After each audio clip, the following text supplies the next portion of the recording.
up in these same Gloucestershire valleys. She'd never thought, after 15 years in London, that she'd end up back here. But maybe it was a good thing. And maybe the charity lunch would be a good thing too. She'd certainly paid her dues the last few years, between catering jobs and the pub. And if she was totally honest, she missed the buzz of the bigger food world. Maybe it was time she stuck a toe back in those waters. What harm could it do after all this time? She tipped the dregs of her cup into the potted geranium by the back door.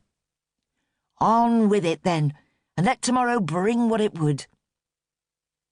She was pushing herself up from the step when a tall shadow fell across the yard, blocking the morning sun. And when she looked up, her heart nearly stopped. Nell Green pushed a few bites of chicken and tarragon pie about on her plate. You could always count on the pub's made-from-scratch pies. Chef Viv's short-crust pastry was divine, and a cold snap in the late September weather had made Nell crave that sort of comfort. The pub's open fire beckoned as well, so she'd taken a seat in the bar near the hearth, rather than in the more formal dining areas on either side of the cosy centre room. But she'd felt odd, alone in the midst of the Friday night bustle, and had toyed with her food as she watched the evening sun slant through the pub's mullioned windows. Since her divorce, she'd found that she quite liked living on her own, but she hadn't got used to dining alone in public places. Watching couples always made her feel more awkward, and the sight of the two middle-aged and obviously married couples chatting over gins and newspapers brought a familiar twinge of jealousy.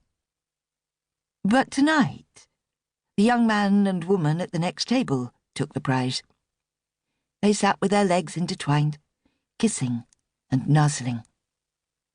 When the blonde woman ran her hand up inside the leg of the man's football shorts, Nell looked away, cringing with embarrassment. She suspected they were both married, but to other people.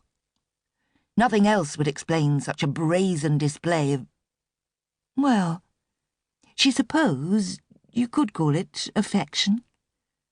At least, she wasn't the only one alone tonight, she thought, glancing at the tall man in the fedora, who'd claimed the comfortably worn leather sofa in the corner. He was, she guessed, a good 10 years younger than she, perhaps in his mid-40s. Beneath the brown hat, his unruly dark blonde hair curled to his shoulders. His beard, full but neatly trimmed, was a shade darker than his hair. But it failed to hide his strikingly deep dimples, visible when he'd smiled at the waitress. At first, she'd thought he must be meeting someone, but a half-hour had passed, and he was still alone.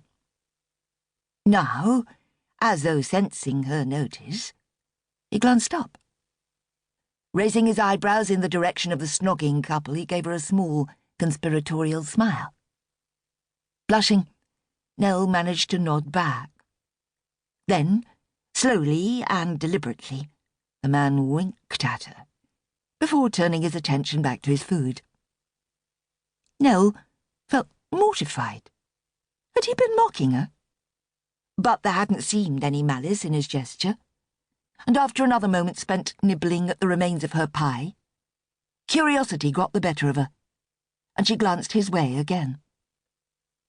What was such a good-looking man doing on his own in the village pub on a Friday evening? Strangers weren't unusual, as the village was a draw for tourists and holidaymakers, but you seldom saw someone unfamiliar on their own. He caught the barman's eye and touched his coffee cup. There was something in his manner that made her think he was used to getting what he wanted, and quickly. Well, why not? In spite of the slight eccentricity of the hat and the shoulder-length hair, his clothes were obviously expensive. Perhaps he was a guest at the posh manor house hotel in the village. Nell watched as Jack, the bar manager, brought a fresh coffee from the kitchen and whisked away the man's empty cup.